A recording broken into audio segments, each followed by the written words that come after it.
Muy buenos días, bienvenidos a Directo América de France 24. Yo soy Elena Lozano y todo lo que verá a continuación es noticia. Iniciamos. Entró en vigor el cese el fuego en la Franja de Gaza. El ejército de Israel informó que sus tropas se estaban retirando a las líneas acordadas. El anuncio llegó horas después de que el gabinete israelí aprobara el plan de Estados Unidos para el enclave palestino, que incluye la liberación de rehenes y prisioneros.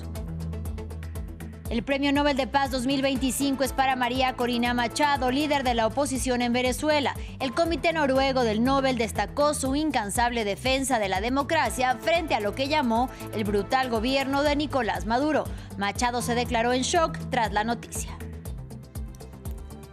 Dina Boluarte fue destituida del cargo de presidenta de Perú por el Congreso tras declarar su permanente incapacidad moral para enfrentar la inseguridad y el auge del crimen organizado. En su lugar, el presidente del Congreso, José Gerí, asumió esta madrugada como jefe de Estado interino. Tenemos reporte.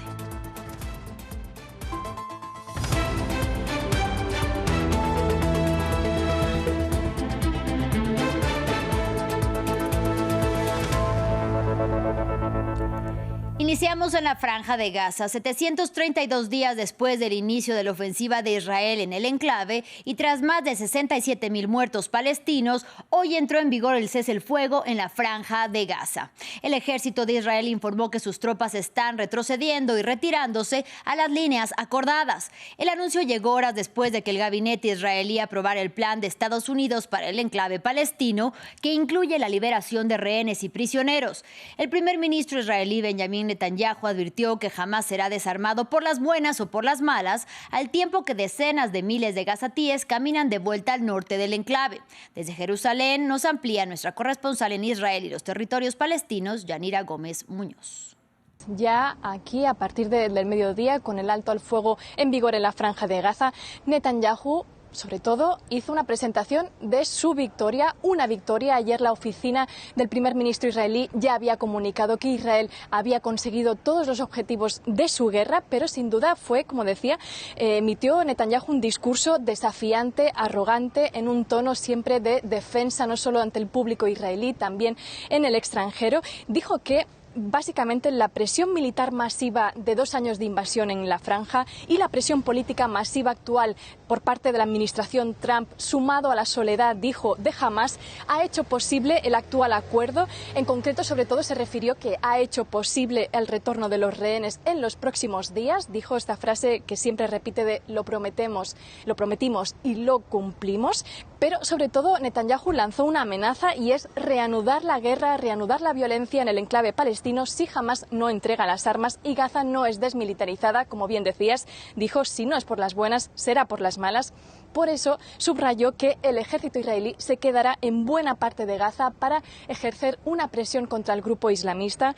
En este sentido, que también decía, negó que este acuerdo sea igual que los anteriores que se estaban negociando durante estos 2 años, pero la realidad es que no difiere de otras propuestas anteriores y también frustradas por el actual gabinete israelí. Y mientras, creo que cabe destacar también que en Israel el público no ha pasado por alto en absoluto que la imagen de Netanyahu de ayer, flanqueado por los enviados estadounidenses Steve Witkoff y Jared Kushner, durante la reunión del gobierno para aprobar ese acuerdo, un acuerdo que, por cierto, votaron a favor todos menos los ministros Ben-Gvir y Smotrich. Pero, como decía, esta imagen flanqueado con los enviados estadounidenses como si fueran 2 guardias que tuvieran que asegurarse de que de que Netanyahu va a cerrar el trato, no ha pasado por alto aquí. Y mientras palestinos, israelíes y líderes mundiales celebran el anuncio de un acuerdo de alto el fuego para Gaza, algunos albergan dudas sobre lo que podría suceder tras la fase inicial de este acuerdo. Y es que en el plan de paz de 20 puntos de Estados Unidos hay partes conflictivas que son sustanciales, sobre todo para una paz duradera, y muchos párrafos redactados de forma imprecisa que dejan más preguntas que respuestas. Lo revisamos a continuación. La Casa Blanca lo ha calificado de plan audaz y visionario para la paz en Gaza. Entonces, ¿qué contiene exactamente la propuesta de Donald Trump? El primer paso es un alto el fuego inmediato. Las fuerzas israelíes se retirarán a una línea amarilla acordada, la primera etapa de una retirada gradual de la franja. A partir de ese momento, Hamás tiene 72 horas para liberar a los 48 rehenes restantes, tanto vivos como muertos, aunque el grupo militante afirma que desconoce el paradero de alguno de los fallecidos. A cambio, Israel liberará a 250 palestinos condenados a cadena perpetua y a 1.700 habitantes de Gaza detenidos desde el inicio del conflicto. También se enviará ayuda humanitaria a Gaza, en un mínimo de 400 camiones al día, una cifra que irá aumentando gradualmente. Después de esto, los detalles son un poco confusos y quedan muchas preguntas sin respuesta. ¿Se desarmará Hamás? Si es así, ¿cómo sería? El plan establece que se prohibirá a Hamás desempeñar cualquier función en el gobierno de Gaza, mientras que sus miembros se beneficiarán de una amnistía si deponen las armas y aceptan coexistir pacíficamente con Israel. Sin embargo, el grupo militante se ha negado sistemáticamente a deponer las armas a menos que se establezca un Estado palestino, aunque el primer ministro israelí, Benjamin Netanyahu, ha dicho en repetidas ocasiones que eso nunca sucederá. ¿Cronograma y alcance de una retirada de Israel? El plan también establece que Israel no ocupará ni anexionará Gaza, pero luego añade que las fuerzas israelíes se retirarán basándose en normas relacionadas con la desmilitarización de la franja, y una vez que la denominada Fuerza Internacional de Seguridad establezca el control sobre el territorio. ¿Quién gobernará Gaza? Según el plan de Trump, Gaza estaría gobernada inicialmente por una junta de paz tecnocrática y apolítica, formada por palestinos y expertos internacionales, que estaría dirigida por el presidente de Estados Unidos, mientras que el ex primer ministro británico Tony Blair también desempeñaría un papel. A largo plazo se permitiría a la autoridad palestina tomar el control del territorio, pero solo después de ciertas reformas. Hamás ha dicho que solo cedería el gobierno de Gaza a un gobierno tecnocrático palestino supervisado por la autoridad palestina y respaldado por los países árabes musulmanes, y rechaza cualquier papel de Blair o el dominio extranjero en la franja. En más información, el mayor reconocimiento para el pueblo venezolano. Así reaccionó la opositora venezolana María Corina Machado luego de recibir la noticia de ser la ganadora del Premio Nobel de Paz 2025. El Comité Nobel destacó su incansable defensa de la democracia frente a lo que calificó como brutal gobierno de Nicolás Maduro. La ingeniera y política de 58 años, quien vive en la clandestinidad, aseguró que ganarán en Venezuela. Más detalles en el informe de Daisy Lanza. Donald Trump presionaba para obtenerlo, pero fue María Corina Machado quien fue premiada con el Nobel de la Paz. La líder de la oposición venezolana fue distinguida con este famoso galardón el viernes. Recibe el Premio Nobel de la Paz por su incansable labor en la promoción de los derechos democráticos del pueblo venezolano y por su lucha por lograr una transición justa y pacífica de la dictadura a la democracia. La señora Machado ha sido una figura clave en la unificación de una oposición política que antes estaba profundamente dividida. Una oposición que encontró un terreno común en la demanda de elecciones libres y un gobierno representativo. Es la primera vez que una persona venezolana es designada Nobel de la Paz. Machado, ingeniera industrial de 58 años, que en 2024 fue impedida por los tribunales venezolanos de presentarse a las elecciones presidenciales, compartió la noticia con quien fue su candidato presidencial en 2024, Edmundo González. Este inmenso reconocimiento a la lucha de todos los venezolanos es un impulso para concluir nuestra tarea, conquistar la libertad. Estamos en el umbral de la victoria y hoy más que nunca contamos con el presidente Trump, el pueblo de los Estados Unidos, los pueblos de América Latina y las naciones democráticas del mundo como nuestros principales aliados para lograr la libertad y la democracia. Venezuela será libre. González encabezó la lista al estar ella imposibilitada por la justicia e hicieron campaña juntos en 2024. El Consejo Nacional Electoral declaró ganador a Maduro a pesar de no haber publicado nunca los recuentos de votos. La oposición declaró ganador a González, afirmando que el 73% de los recuentos de votos recopilados por sus partidarios mostraban que su candidato había obtenido más del doble de votos que Maduro. El pedido para que el oficialismo muestre las actas llegó no solo desde Venezuela, sino incluso de gobiernos con quienes Maduro mantenía vínculos, como el de Lula da Silva en Brasil y Gustavo Petro en Colombia. Tras los comicios, las protestas y detenciones, Machado permaneció en un lugar desconocido desde agosto hasta el 9 de enero de 2025, cuando se unió a una protesta en Caracas contra la toma de posesión del tercer mandato de Maduro antes de estar en la clandestinidad. Y seguimos con noticias de la región latinoamericana. La expresidenta de Perú, Dina Boluarte, fue destituida por el Congreso durante la noche, que declaró su permanente incapacidad moral para enfrentar la inseguridad y el auge del crimen organizado en el país andino. En su lugar, el presidente del Congreso, José Gerí, asumió esta madrugada como jefe de Estado interino. La decisión del legislativo ocurre apenas a 6 meses de celebrarse elecciones generales en abril del 2026. Desde Lima, nuestro corresponsal Francisco Zacarías con el reporte.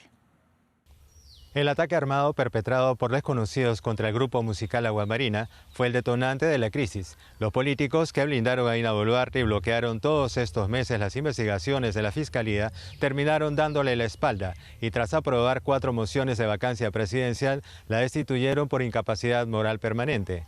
Dina Boluarte aceptó su destitución y se retiró del Palacio de Gobierno. Su ubicación es hasta el momento desconocida. Ante diversos rumores de solicitud de asilo político divulgados a través de las redes sociales, el fiscal general de Perú, Tomás Gálvez, anunció que solicitará a la justicia peruana una orden de impedimento de salida del país contra Boluarte. El nuevo presidente de esta nación por el mecanismo de sucesión constitucional es José Gerí, un abogado y político de 38 años, quien hasta esta madrugada se desempeñaba como presidente del Congreso. Durante su gestión fue acusado por presunta violación sexual a una mujer y afrontó una denuncia por presunta corrupción, cargos que tras una investigación fueron archivados. Gerí es el 8º presidente de Perú en menos de una década. Dirigirá un gobierno de transición hasta el 28 de julio de 2026. Tras juramentar, prometió combatir a las bandas criminales y aseguró que su gobierno garantizará la transparencia y neutralidad en las elecciones. Por esos motivos, José Gerí pidió la confianza de la población y que le permitan construir el Perú que todos quieren. Vamos al viejo continente. En Francia, antes de anunciar el nombre de un nuevo primer ministro, el presidente Emmanuel Macron reúne este viernes en el Elíseo a los líderes de los partidos políticos, a excepción de la extrema derecha y de la izquierda radical. El objetivo, intentar solventar la crisis política que sacude a Francia. El mandatario galo anunció el miércoles que nombraría a un primer ministro en 48 horas, después de que Sébastien Lecornu dimitiera el lunes, apenas 14 horas después de anunciar a su gabinete. El que debería de ser el 6º primer ministro en 2 años y medio de este segundo periodo de Macron, tendrá entonces la enorme tarea de presentar un plan de presupuesto que recabe la mayoría en la Asamblea Nacional y así permita sanear las finanzas públicas del país. Finalizamos en Estados Unidos. La fiscal general del estado de Nueva York, Letitia James, fue acusada de fraude bancario y de hacer declaraciones falsas a una entidad de crédito para obtener beneficios en la compra de una vivienda. Este caso es el segundo contra un adversario del presidente Donald Trump en menos de una semana, tras los cargos contra el exdirector del FBI, James Comey. Nos lo cuenta Jesús Yajure. La fiscal general de Nueva York y una adversaria de Trump fue acusada de 2 cargos criminales tras los señalamientos del presidente. En 2022, Letitia James acusó a Trump y a su emporio, la organización Trump, de cometer fraude e inflar falsamente su patrimonio para obtener préstamos de bancos. Un jurado encontró a Trump culpable y un juez le impuso una multa de más de $452 millones. Ahora James es acusada de fraude bancario y de realizar declaraciones falsas a una institución crediticia. Los cargos en este caso representan actos criminales intencionales y tremendas violaciones de la confianza pública. James calificó los cargos de infundados. Esto no es más que la continuación del desesperado uso del sistema judicial como arma por parte del presidente. Estos cargos son infundados y las propias declaraciones públicas del presidente dejan claro que su único objetivo es la venganza política a cualquier precio. La acusación contra Letitia James fue presentada por Lindsay Halligan, exabogada de Trump, y que acusó hace días al exdirector del FBI, James Comey. Halligan fue nominada como fiscal federal tras la renuncia de Eric Siebert, quien sostuvo que no había evidencia suficiente contra ellos, según medios estadounidenses. Las acciones del presidente constituyen una grave violación de nuestro orden constitucional. Su decisión de despedir a un fiscal federal que se negó a presentar cargos contra mí y sustituirlo por alguien que es ciegamente leal no a la ley, sino al presidente, es contraria a los principios fundamentales de nuestro país.